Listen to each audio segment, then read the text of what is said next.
Hey, hello everyone. Welcome to the ComicBase Livestream. I am Pete Bickford, your host, and we'll be here for the next hour or so, talking about a variety of things. Let's go full screen, and here we'll talk all about it. We got some ComicBase news, a little bit of industry news, but we want to spend most of this livestream talking about slabs. In other words, graded comics and the ungodly craziness that's going along with them. Part of this is occasioned by also some really high-profile auction sales, which we'll be discussing as well. If you guys like this sort of thing, please do hit the like and subscribe button on the show, on the YouTube control panel there. We're going to be doing StreamYard in the future, which will allow us to broadcast simultaneously to, I believe, Facebook, YouTube, and a couple others, but also, more importantly, is going to allow me to have some guests on here, and we have some folks lined up that I think are going to be a lot of fun in the coming weeks once we work out the bugs. So, anyway, but yes, do hit like and subscribe, and also the little bell if you'd like to be notified when we post videos. They're kind of off the normal schedule. Anyway, so I want to congratulate Mike. You were first in the room here, I guess. Must drop me off early, so I'll pass the time reading comic books. Nice. Tom B, great to see you. And Mike Beam, welcome. Andre, Oro, Rob, Kathy D, of course, Jet City Comics, and Xanadu. Great to see everyone out here. It's looks like it's going to be a pretty good club meeting here. Let's get into some brief comic-based news. First of all, I'm going to say we don't have this build out for public consumption yet, but I'm going to tell you, look for, if you're into the pre-release channel on the comic based builds, look for a build coming up later on, probably in the next 24 hours or so. It'll be build 1633, I believe, is the number, but it will do a couple of new things which are vaguely interesting. One of them is we're going to be adding EGS grades to the grading sets. This is a expert grading company, or expert grading system or something. It's a company out of Florida that's gotten themselves into the grading game, so hey, while we're moving heaven and earth to make everything else work with grading, why not welcome some new players to the party? Also, we're going to offer a one-button fix for the OneNote problem. So if any of you guys are used to booting up ComicBase and getting barked at to say that, hey, it looks like OneNote's, controlling your documents folder, it's a really bad idea, click here for a really long version of why it's a terrible idea to have OneNote trying to actively manage your database folder, which is constantly changing and is, pushing files that are about a gigabyte up to the to the web the entire time you're using it. This is something that, having tried it in the last we added this message in the last round of comic-based things, give people very specific reasons to why OneNote is going to probably mess them up if they leave it in charge of their documents folder.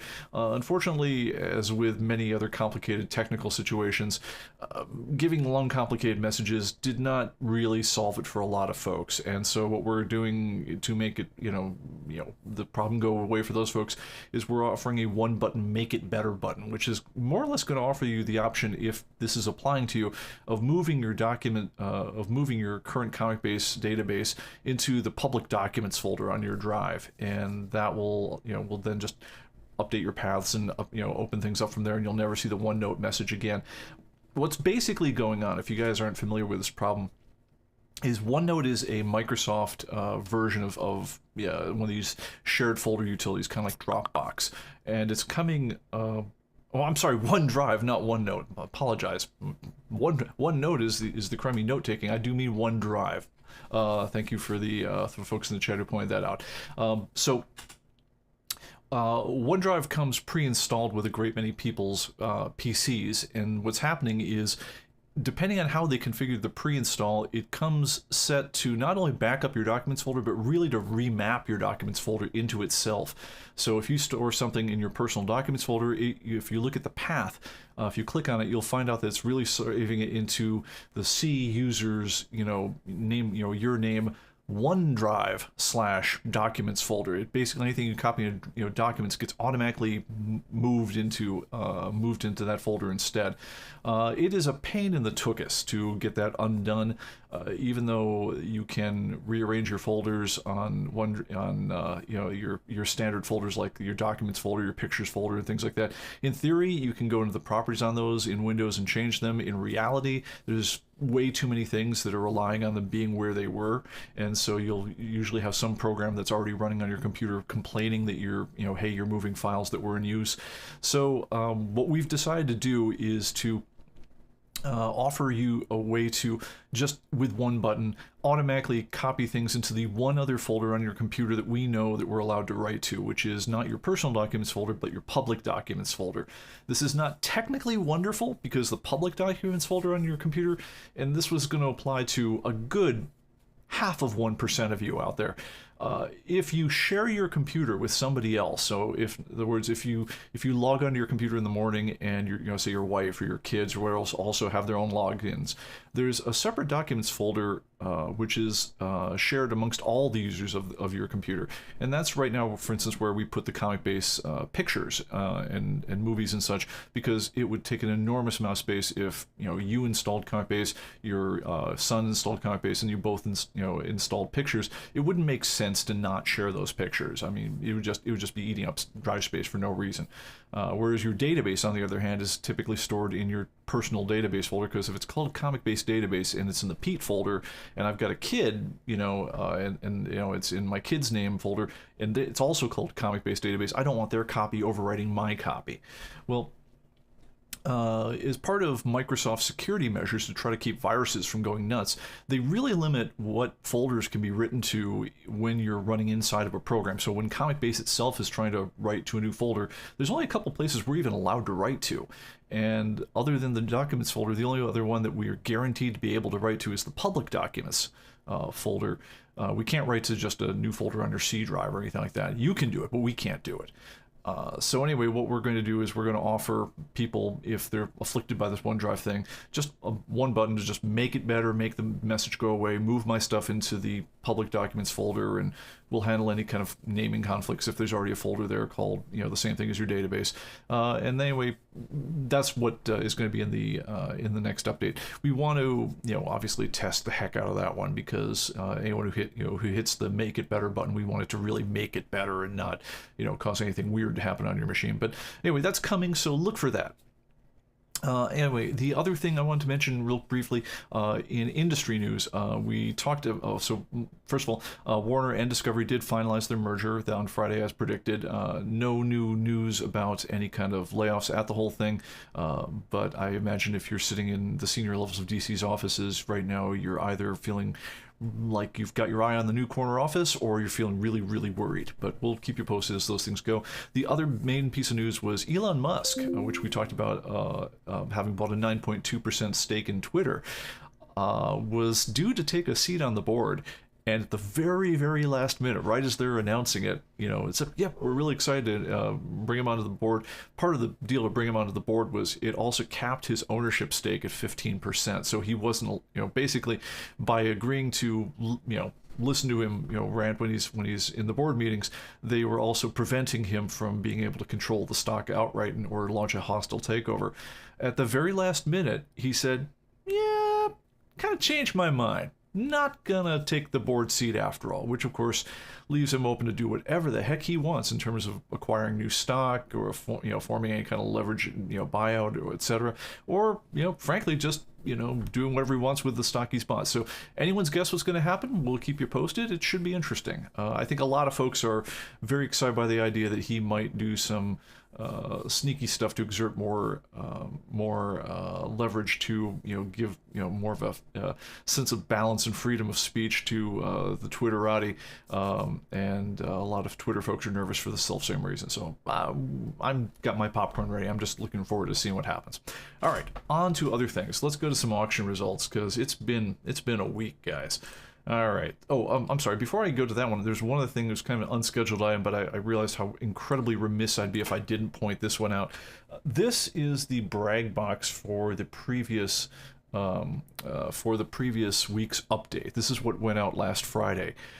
We've never seen anything like this in ComicBase history. 177,822 new items, 97,000 price and issue updates, 1,300 new covers added. That seems like the lowest figure there, and obviously we're starting to close in on 500,000 magazines and books and so forth. But that went out in a single week, guys. So thank you so much to all the folks who made that happen. I'm stunned.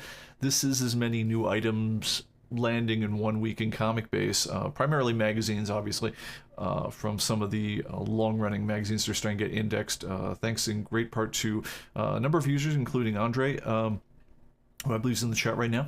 But anyway, I think it was several years into the working of ComicBase before we had this many items in the program entirely, and we added this many in 1 week. So I'm stunned. So anyway, that bared some mention before we got into the slabbing stuff. By the way, let me also do a quick check around the chat here, so I don't miss anything here. This is about the time when I will discover that yes, I'm trying to say who's saying make my mic. Lorna, yes. This is about the time when I'll discover that my mic's been off for the first 5 minutes. All right, let me see what we got going on here. All right, Seattle the one button fix is a good idea. Yeah, thanks. This is something we learned the hard way with.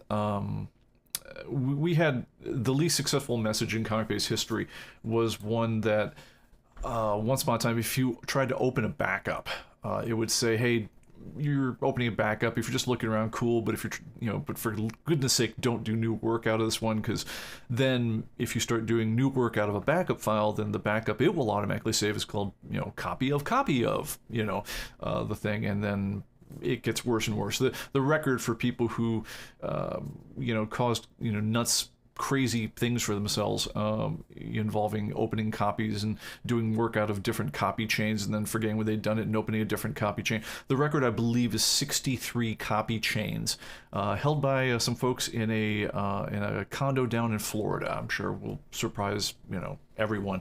But anyway. So what we'll be doing here is, in the end, instead of telling people, hey, you're opening a copy, please don't do that, as we now say, you're opening a copy. If you're just looking around, that's cool. If not, do you want to just make it a working copy and go? And this has been a much more successful message, which generally, given by the fact that we no longer have people who call us up saying, I've been getting this message for the last year and a half, and how do I make it go away? So anyway, that's a thing. All right, Walt, I'm gonna hit your question in just a little bit. That was a good one. I did mean to hit that one later on. Okay, but let me do a little bit of auction news, then I'll hit some questions. I'm probably gonna talk out a fair amount of the time here, so if you do have questions that you want answered during the show, please ask them now. I have one brief demo of an import thing I want to try to do if I can get in there, but then the other rest of it I imagine is going to be taken up talking about slabs. So let's get on to the auction results, and we'll show you why everything is going barking mad. All right, so let's pull it over to the media player here. So you guys will probably recognize it's one of the most incredible covers known to man. Let me see if I can pull up my key here so it looks like I'm commenting.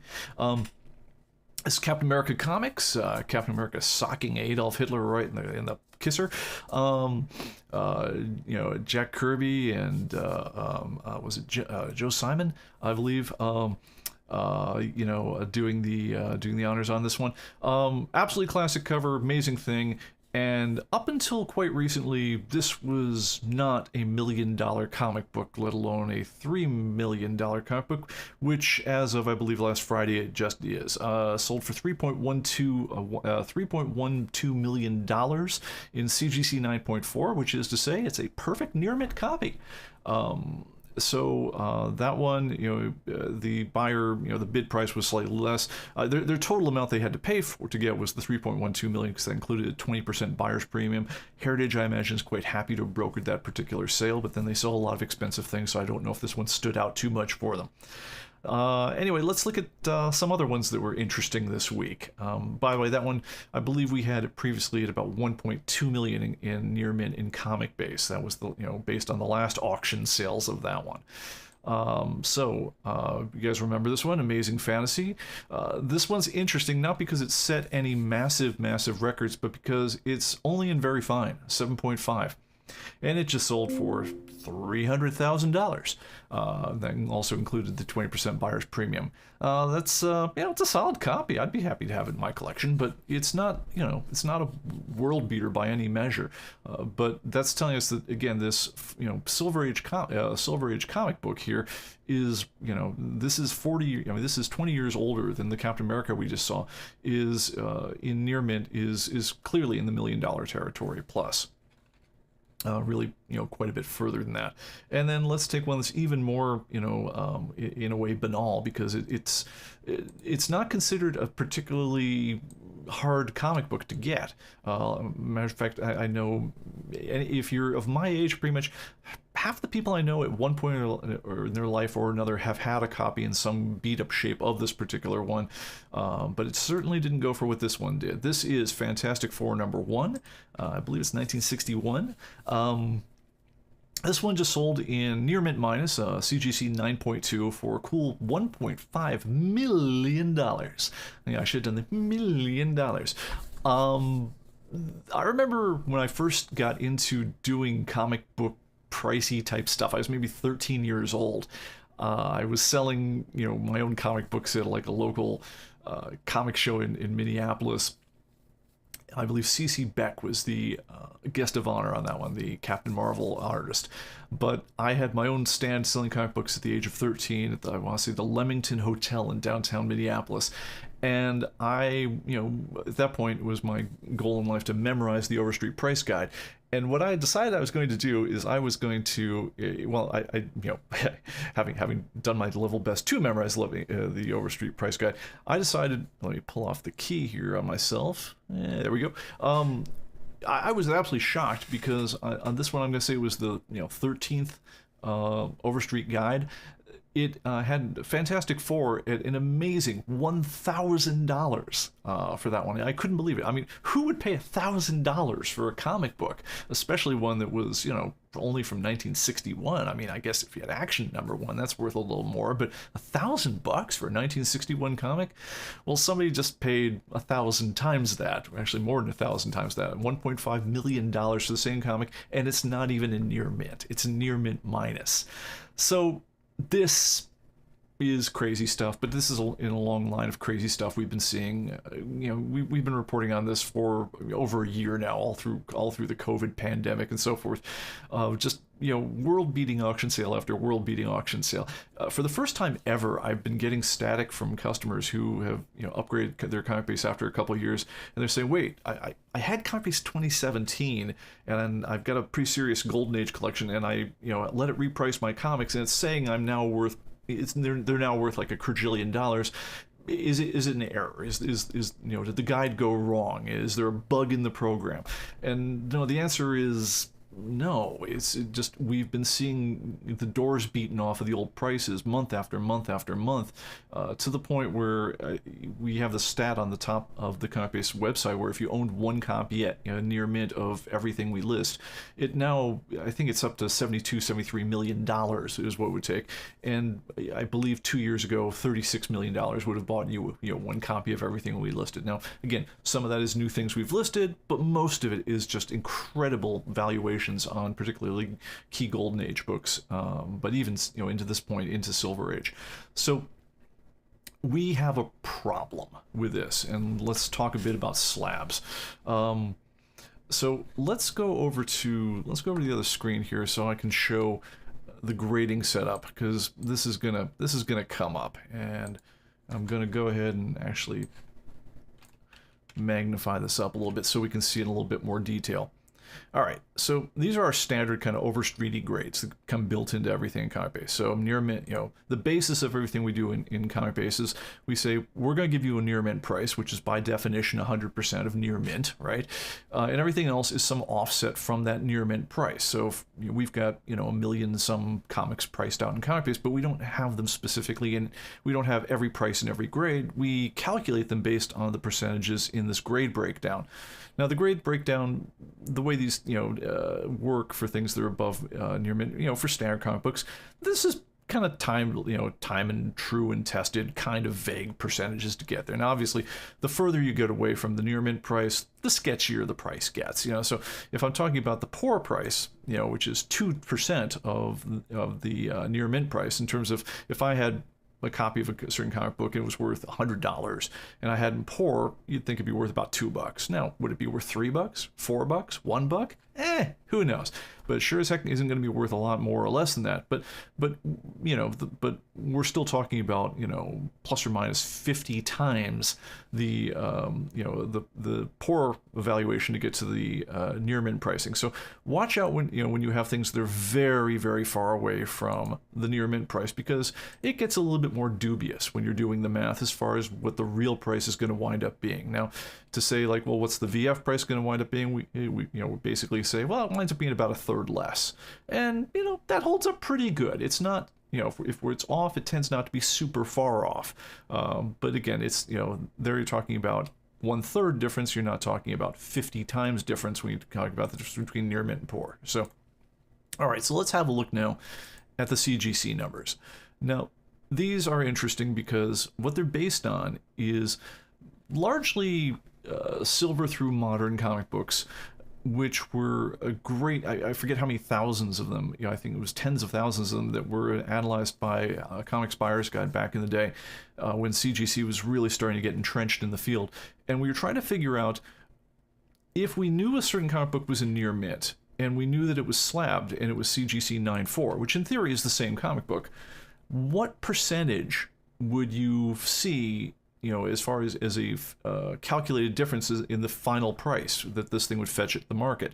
And you see that there's this crazy irrational thing. For instance, if I say a comic piece is a near mint, you agree it's a near mint, but one of us slaps it in a CGC wrapper, or sealer. Then you stick a sticker on it that says 9.4, meaning near mint.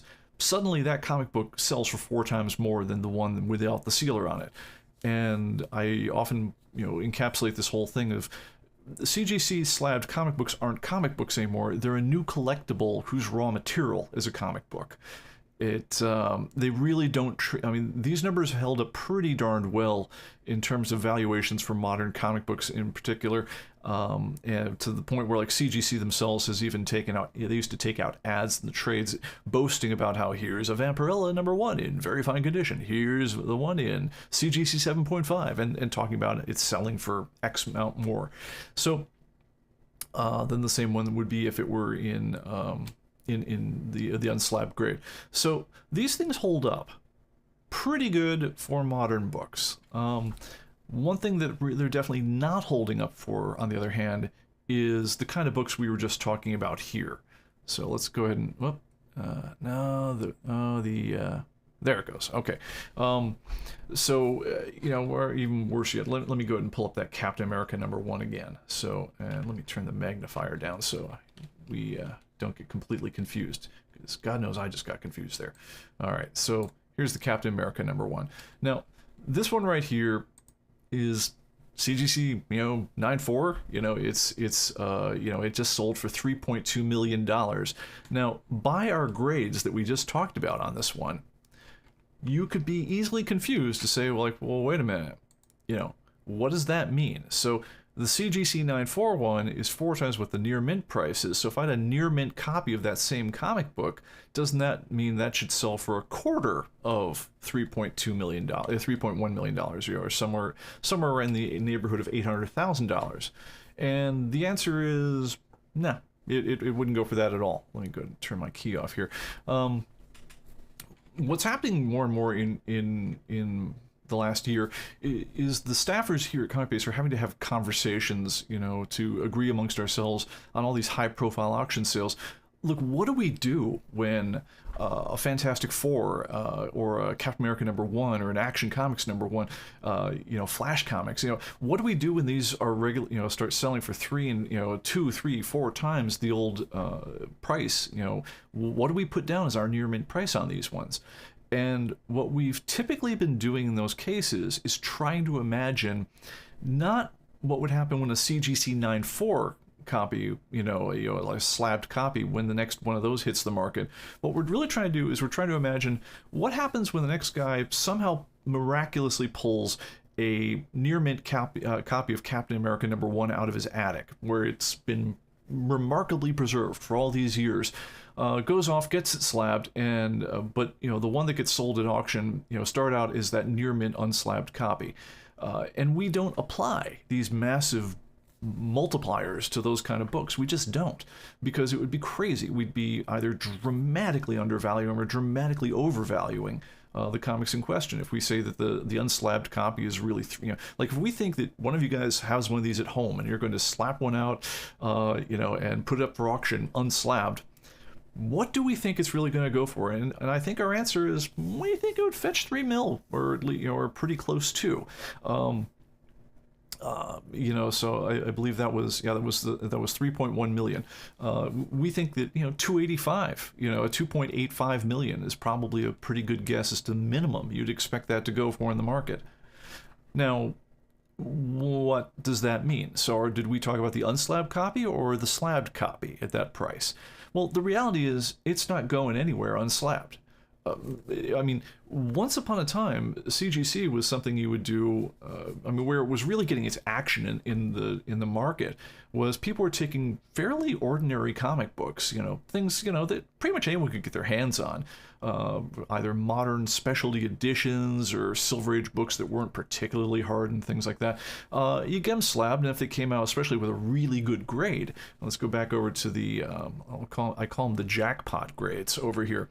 If you could get some modern comic book, a Dazzler #1, and if somehow that would get a miraculous grade of 10.0, this which is basically, as we talked about before, it's a severely constrained version of what you would expect from a modern printing press. You'd expect that every copy of a comic book that just rolled off the press would be about a 10.0, or at least most of them.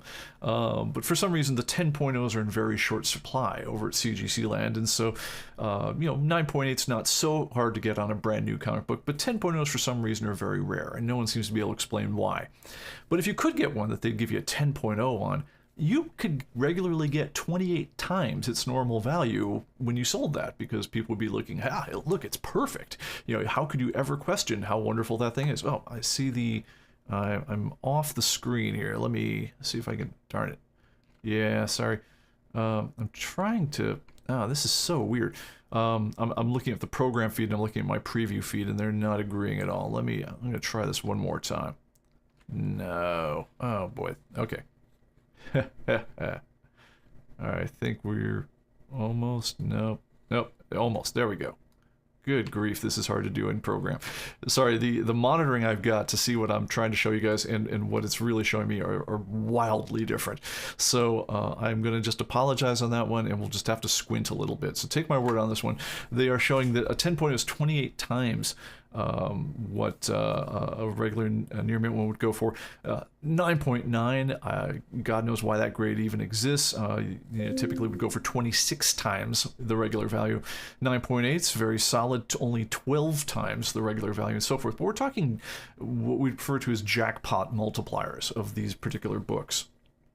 So what happens here is, we see this again and again in the market when we're talking about, the, leather-bound edition of Lady Death swimsuit issue 2005, or whatever the crazy modern comic book you've got. And yeah, those numbers are holding up pretty well. They're based, the percentages were based on a fair amount of data, and they've held up reasonably well even over time.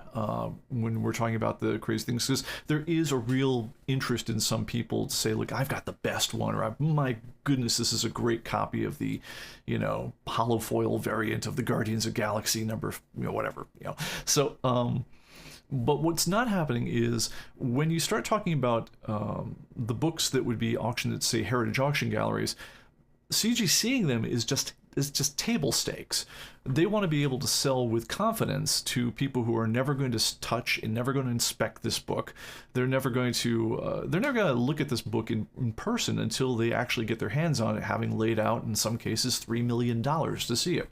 So what's happening at the auction market, the high end of the comic industry, is it isn't this kind of like low rent speculator thing that's fueling, these standard CGC multipliers. It's just that, no, if you want to sit down at the table, it's been CGC'd. They just don't, for things that cost over $500, they just don't hit the market unless they've been CGC'd in the vast majority of cases.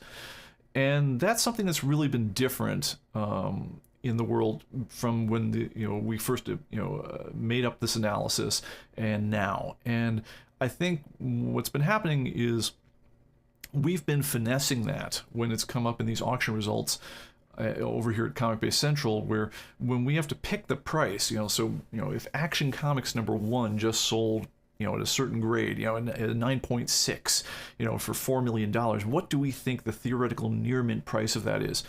What's been in our head is, again, the mythical near mint one that appeared out of nowhere, that someone paid $1,000 to get it slabbed, but we're not thinking of any kind of jackpot multiples attached in due to CGCing for. We're thinking about really the unslabbed copy, then plus some kind of finder's fee tacked on just for the purpose of slabbing, as far as how we calculate that grade. But we were definitely not thinking of, oh well, it's a quarter of the price that it just went for at auction, or it's going to go 5 times the price it just went at auction. No, we're really thinking it's going to be very much in line with the unslabbed grade, and that's how you'll see whenever we have to get kind of manually involved in this process, how we have to think about those sorts of things, because otherwise it would just be wildly distorting to everyone's values of their collections. And even then, I think with the kind of numbers that we're seeing coming in at auction, we need to do something that's far more serious to get our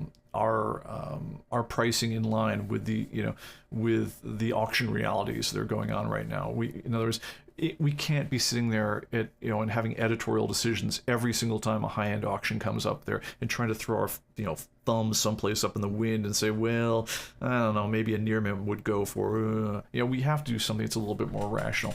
Plus, more and more of you folks are starting to slab your own books. And if we sat there and said, like, okay, we think the near mint price of a Captain America #1 is going to be, if we think the near mint price of Captain America #1 comics is going to be about $2.85 million, is a conservative guess on that one. If you just happen to have one and you get it slabbed and it comes out as CGC 9.4, we don't want your collection evaluation to default to saying that your copy is now going to be worth $10 million, because that's not true. It isn't going to get that much. So we don't want you to be pumping up your insurance estimates that far if that's not the case. So we need to do something a little bit differently, than we've been doing with some of these things. And we had some ideas, but before I go to the ideas, let me do a quick check of the chat, because I've been talking for a while, and let me make sure I haven't said anything just completely crazy. So, not to add a title, slab.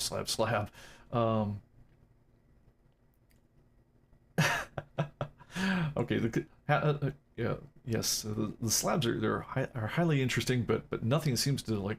All right, I'm gonna keep on going. All right, so let's go ahead and talk about this. So what I want to talk about is like the, again, just in terms of like, what do we do that's different?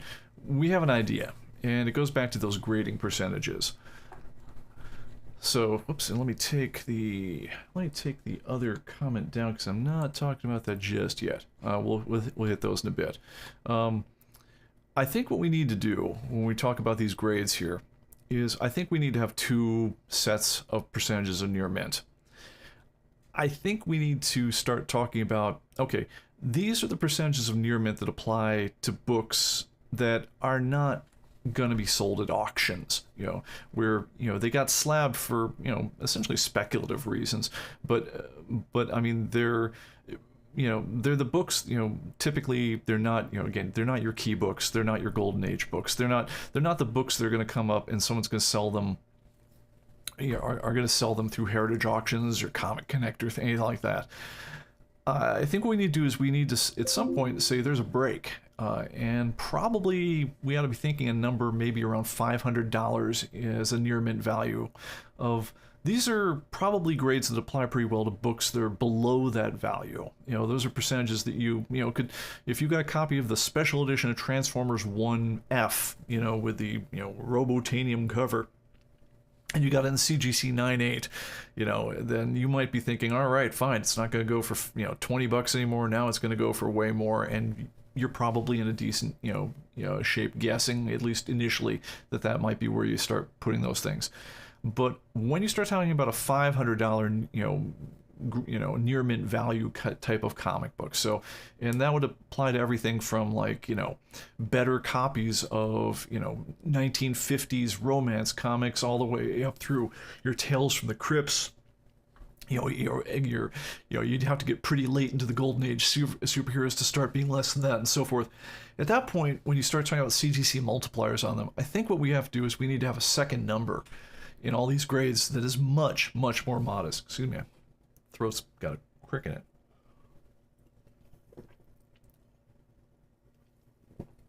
So in other words, if I've got essentially a near mint copy of Action Comics number 23, and it's let's say it's worth $20,000 in near mint value, and I get it slabbed, well, it's probably worth a little bit more than $20,000. I'm just making the numbers up at once. Maybe it's worth $22,000, but you know what it isn't worth is $80,000, because the slabbing process added a little bit of security to things. It added a little bit of value, and frankly, it cost you some money to get that done. But it's not gonna add those kind of crazy values anymore. And so that's more or less the rough version of the proposal that I think that we ought to look into doing. I think it reflects the reality of how we do pricing when we're talking about big number comics. And I do think that, there are going to be there's even modern comic books like, let's say, Giant Size X-Men #1, that once you get up to, $5,000, $10,000, $20,000 for a comic book, slabbing it isn't doing anything much for you. It does maybe something, but it certainly doesn't multiply your guesstimate for what the value is. And that's what the point of all these grading percentages is to have a reasonable guesstimate for what this thing might, get you at auction, or what you might want to insure it for, so you don't go, broke if your house gets flooded and so forth. That's what we're trying to get to with the prices that are built into ComicBase, is to give you some idea of your collection's true value. And if you do heavy work with this sort of slabbing stuff, I do think, I think we need a real rethink as far as how we address it.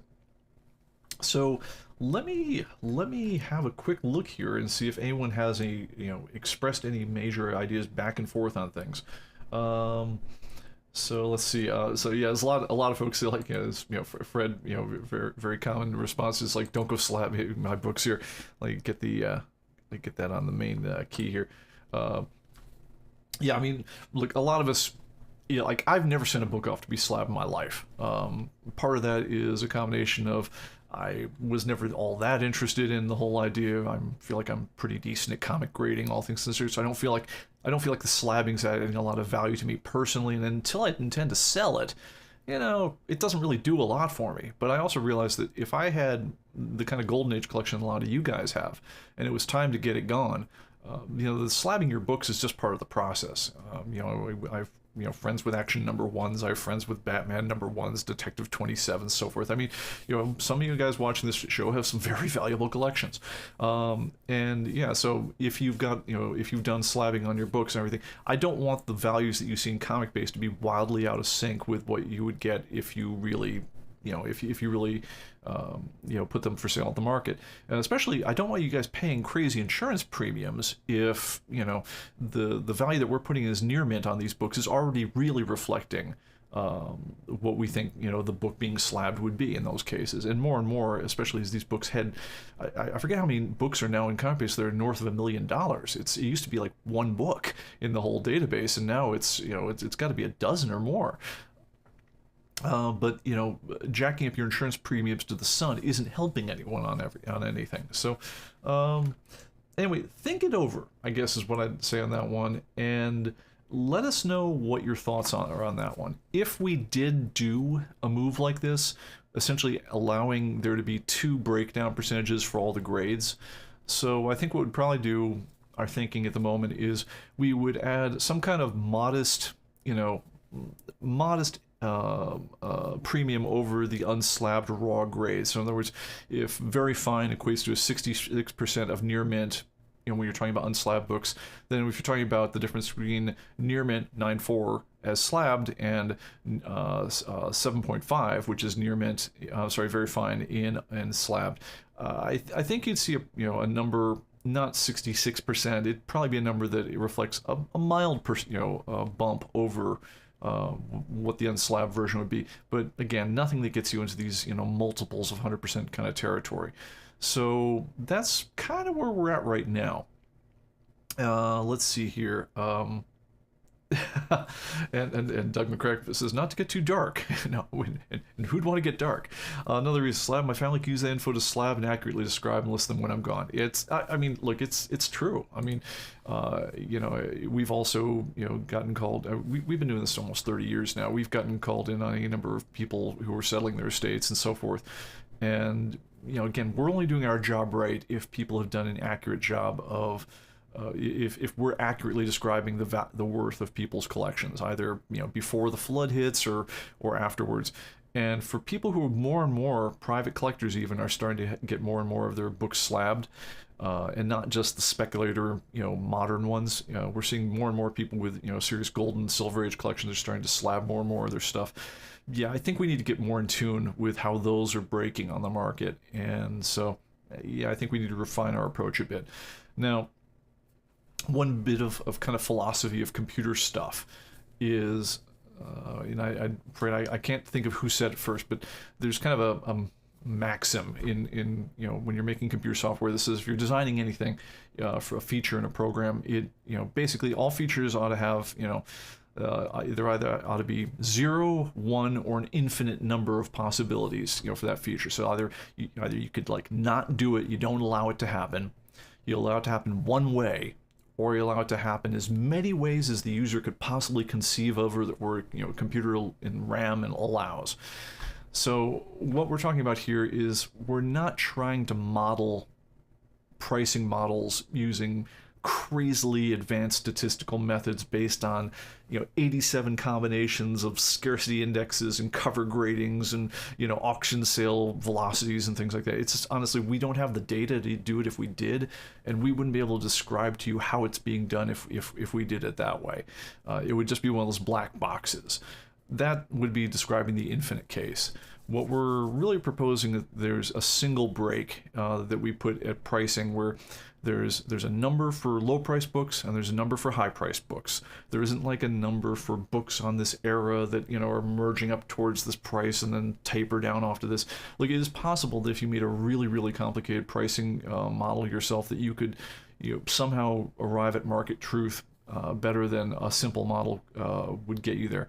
The difference on that is that, one is it would be very complex to represent in the program. In other words, I would have a hard time explaining to me how the whole thing works if we got very complicated in how we do the modeling of different price breakdowns. Yeah, we're already doing. I mean, I think we already leave half the people behind if we talk about that. There's percentages of near mint, and everything's calculated above that. Already you can see a lot of people's eyes just glaze over as it goes flying over their head. Just mix both metaphors. But I think we could probably get away with a one-shot refinement on things. Now, obviously, if you are really in the market, if this is your life, if you know this stuff cold, if every day you evaluate the market and so forth, then honestly, do your own pricing. The knowledge that you have working for you is going to be more valuable in those cases than anything that we can put out there generally. You may be super aware of market trends, especially as it applies to some particular area of expertise that you specialize in, or that apply to your locality or so forth. We've got to take kind of a global approach to things that makes kind of like a pretty good solution for most people in most cases. That's got to be where we aim for. But if you have the knowledge, I mean, by all means, what you want to do is price according to that, and don't listen to us at all. I mean, who are we to tell you what's going on? And honestly, to the extent that you price according to your own knowledge and you post your things for sale on Heritage or Atomic Avenue and you get whatever prices you get, that feeds back into our pricing model, so everyone wins. So if you got the ability to apply that kind of specialized knowledge yourself to the problem, well, by all means, please do. But we are trying to make it so that there's at least a rough way that folks without a lot of effort can get closer to the reality that we're seeing now, especially as the dollar figures are going up so high, than we've been doing. So we're giving it some thought. We'll let you know before we pull the trigger on any of this. Right now, we've just been kind of thinking about it for the last couple weeks, but we would like your input on this, certainly. As far as the general concept, do you agree? Do you disagree? And for that matter, where do you think the number is? $500 comes up, it comes to mind for us because that's about the point where a place like Heritage Auctions starts being interested in your books at all. Honestly, Heritage does not care about your books if they don't sell for $500 or more. And honestly, they only really care about your books if they sell for a couple of grand. They'll put a number of $500 books together in a single lot in order to move them out. But they're moving big numbers out here. They don't have time for the little stuff. So. But that seemed like about the right breakdown for me as far as, like, if you say the near mint price of a given book is over 500, then I suddenly know you're not talking about a kind of a common variant modern thing anymore. For that matter, you're not talking about kind of your rubbish Silver Age book or even your rubbish Golden Age stuff anymore. You're talking about something that's pretty special, that's going to draw someone's real attention. At which point, then I think the CGCing as a matter of course, as a matter of speculation, really kicks in. So anyway, that's our take. All right. Let's see here. Okay, so let me go back and I'm going to just leave that topic out there. Please forward your notes or any thoughts you've got on that one. Please write me at pbickford@human-computing.com. I'd love to hear what you guys think on that one. You also can just write support, or I'm certain a forum topic will spin up on this one as well. But that is something that I would be interested in getting done sooner rather than later if we're going to pull the trigger on this one at all, because I don't want to keep on having conference meetings about what to do with these crazy auction sales and how do we incorporate them into our model without blowing the place up. So anyway, that's where my head's at. Okay, let's go back to Walt. Walt had asked, all right, is there a process for bringing titles in line with one another when multiple titles share the same name, e.g. I'm assuming you mean Metal Men? First series, second series, etc. All right, well, welcome to my life. This is hell. This is what in computers is called the installed base problem. So, problem we got here, if I can get this. Come on, mouse, wake up. Sorry, I think while I was talking, my computer side, it was going to go to sleep. All right, well, I'm just going to talk over it, and we'll move on. Oh, no, it just came back. Okay, so, let's say we've got Metal Men, right? Now, what we would be doing here, if you guys could see way up there at the top, and I'm going to be foolish enough to try doing the zoom in one more time. Okay, if I'm really careful, I can make this happen. So you notice that there's Metal Men. Now, if you had gotten ComicBase right from the word go back in 1992 or so, you would have seen that we would have then come up with Metal Men miniseries, which was the way that things were done back in the day. Because there was an old title called Metal Men, and then there was, and then they decided we were later on going to come up with a more limited, miniseries for it, which 1993 to 94, and that was all you needed to say. And then they messed it up. Then they went and did it again, a decade later with, a third series, then a fourth series, etc. On the Marvel side of things, let's go with my favorite example on this one. Let's go to Man-Thing. All right. Now see, on this one we actually bit the bullet on this one. So I'll get to what biting the bullet entails. Let's go to Strange Tales. See how? No, we bit the bullet on that one too. All right. If you had owned a copy of ComicBase Volume 1, and you had see what had happened to Strange Tales, you would have seen that there was a Strange Tales, and then later on in 1987 there was a Strange Tales Volume 2, because Marvel back in the day was terrific at volume numbers. I mean, they were just great. I mean, they would actually say Strange Tales Volume 2 in the indicia. And the thing that we really wanted to have happen when we were, our goal when we were picking what the official title was of a comic book in ComicBase is we wanted you to have a fighting chance of looking at the thing you were holding in your hand and knowing what we would have called it without having to know all of comic history to get there. So back when Marvel was good at volume numbers, great. Any issue of Strange Tales Volume 1 said Strange Tales Volume 1. Any issue of Strange Tales Volume 2 said Volume 2. Same thing went for Strange Tales Volume 3. Terrific. And the Strange Tales Volume 4K, oh no, they decided that when this series came out, that they were going to call it Volume 1 again. Yeah, because somewhere in the late 90s, Marvel lost the plot. And so, you know, it became impossible to do the thing that we'd hoped for, which was to keep things straight by saying, look, does it say miniseries on the front, or does it say, you know, volume on the front, or what does it say?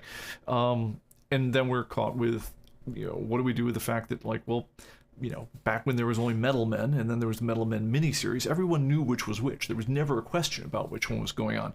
But when the third series came out, what do you call it?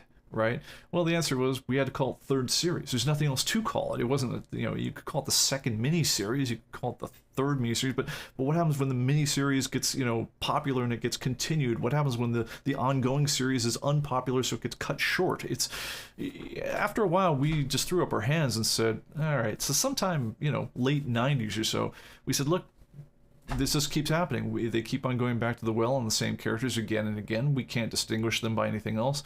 So from here on out, every time we know if there's more than one series of something, it's just going to be first series, second series, third series, fourth series, fifth series, etc. We did not like it because it gave up the idea that you could look in the thing that's in your hand and know what series we're talking about, but it had a few advantages going for it. It, you know, they would at least sort in the right order. That was good. It got rid of, you know, we no longer had to say second mini series or third. You know, I believe there's like a Punisher series or something like that, where it was Punisher and then Punisher mini series, Punisher, you know, ongoing series, second series, and then Punisher, the fourth series, which is really the second mini series. It was like, yeah, that's about the point where we said, enough, we're out. So, by and large, we have been trying, ever since the late 90s, we've, you know, every time we knew there was a second series, we just number them and so forth. Little bit of a wrinkle as we moved into the internationalization of things is that we'd say, okay, well, there's Strange Tales first, second, third, fourth, fifth series. What happens when we're talking about the one that ran in Uruguay or something? You know, then we have to say, you know, or Marvel UK, then we have to say Strange Tales parenthesis Marvel UK comma first series. So you preface it with the publisher, and, you know, and then you're back into kind of the same boat. That's been our style, but then we have the problem of what do you do with the series that were already there? Now, back around ComicBase 3 or 4, things like that, we tried. Back then, you got ComicBase once a year. You would be expected to enter all your own comic books over the course of that year, do your own, you know, if you had pricing that you wanted more than once a year, you had to do it yourself, and then we'd come along the next year and we'd try to match all of our titles with all of your titles and hope as much of it came together at once as possibly could be helped, and then you sort out anything that was left over and stray, and then you come back another year from now. Starting with ComicBase 10, we took on, this was 1994, we took on the idea of, okay, we're going to start ordering one each of every comic book on the planet, and we're going to release weekly updates to the database so that every time there's a new anything in the world, we'll have already told you what it is. So it got rid of all that title naming. Thank God it happened before all the variant stuff came along, because if you had to guess what variants were what, and we had to merge all yours and ours together, that'd be the end of it. I mean, no one would be able to get that to happen. We did this, of course, at fantastic expense. The only good thing for us is that by doing this once a week, we got to more or less be the people who called the shots in terms of what the official name for the title was going to be, and everyone else kind of switched from a mode where everyone was used to doing all their own data entry to a mode where you kind of wait for us to do the data entry, and then you just put your comics in. You know, so you're not really creating. You know, very few of you are creating new titles, new issues with any regularity these days. That's more of an exception condition, rather. It used to be the rule. Well, that part's great. But what we used to do back in the day when there was those grand merges of your data and our data is we tried so hard to match up what we thought you would have called the title, and or maybe what we called it before and what we now called it. So when, you know, Strange Tales, mini-series, or Strange Tales, Volume 2 suddenly had to become Strange Tales second series, we tried so hard to merge your stuff into our stuff and retitle things as we went and write a log of everything we'd done, and it was really difficult. Just crazy difficult. And this is dealing with, a 10th or a 30th of the titles that we deal with now. It was never perfect. Occasionally you'd get into these situations where you couldn't immediately, take the third series and assign it as the second series because we discovered there had been another series in between. I mean, you got into all these unsolvable conditions where that kind of merging back and forth just became impossible. It couldn't be worked out unless we knew the last time that you'd updated. So if you'd skipped a year updating, when we suddenly inserted a third series of something in the middle, we couldn't assume with any confidence that your second series really should be the third series now, because maybe it already was the third series, and if we changed your second series to be third series now, maybe we're scrambling your inventory. So we have taken the policy ever since then of, we release updates once a week. That's all we're ever going to do, and we're not moving your inventory at all. We are not touching it, because all we can do is screw you up if we do. What we do is we do tell you when your inventory suddenly no longer matches its official designation. So whenever you pull down a update, you'll see that there's an unrecognized items report, and we use that. Honestly, our official policy is we don't change the designations of titles and things like that after they've shipped, because we don't want to mess your inventory up. The reality is, we cheat sometimes. At some point, in the 30 years we've been doing this, Strange Tales Volume 2 became Strange Tales Second Series. Strange Tales Volume 3 became Strange Tales Third Series, and Strange Tales Fourth Series, went on. At some point, we bit the bullet and said that Strange Tales Volume 1 was no Strange Tales First Series, and so forth. And it's not, at that point, we annoyed a certain number of people who, suddenly there was a new title in their database that said Strange Tales, Volume 1, First Series. They had a Strange Tales Volume 1. If we didn't automatically move your stuff across, we annoyed you. Since we've been putting stuff out very, very frequently these days, if we can catch the mistake before you've had a chance to put inventory on it, we will almost always change it. So I always use the example of, if there's a new Robin series, it's a Robin Assault in Bloodhaven, and that's how it's solicited to us, and we'll put out a new title called Robin Assault in Bloodhaven.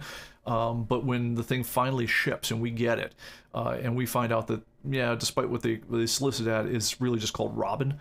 At that point, Robin Assault on Bloodhaven becomes an obsolete title in the database. We will just nuke it. We'll throw it away, and we'll change that into Robin Fourth Series or something like that.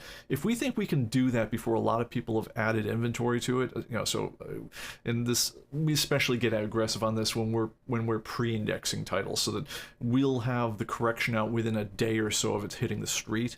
At that point, we'll make whatever changes we need to do, and we'll do them fast, and we'll hope that you forgive us. If the title's been around for a bajillion years under a different title, and a lot of people have that title, so it isn't just some crazy indie title that 5 people in the whole world have, at that point, the old title's staying, because it's just going to annoy people to death if we change it.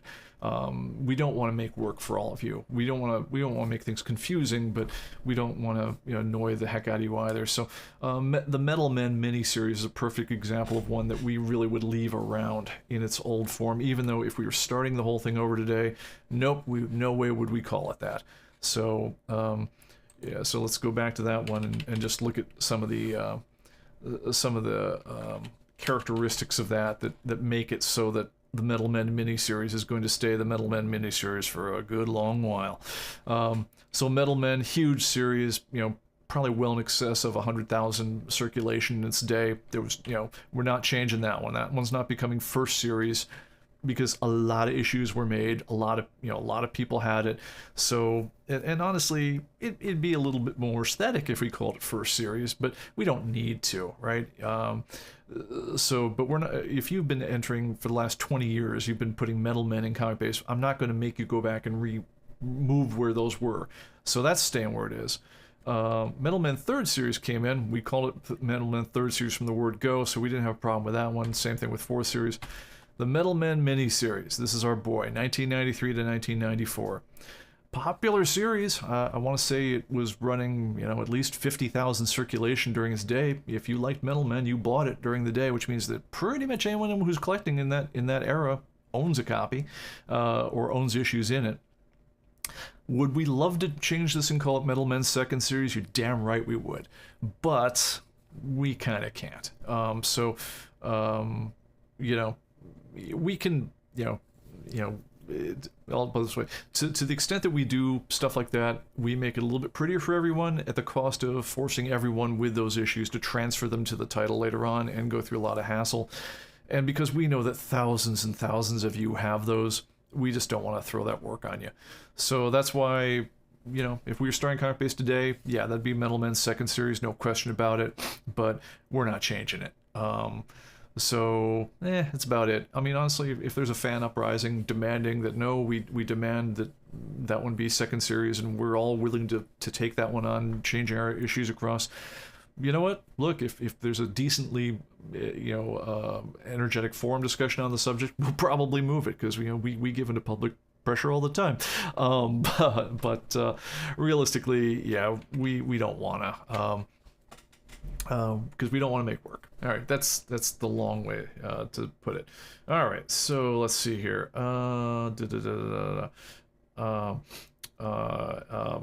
Someone point out that the other problem is that if someone can't find it, they can't they add it as a new title.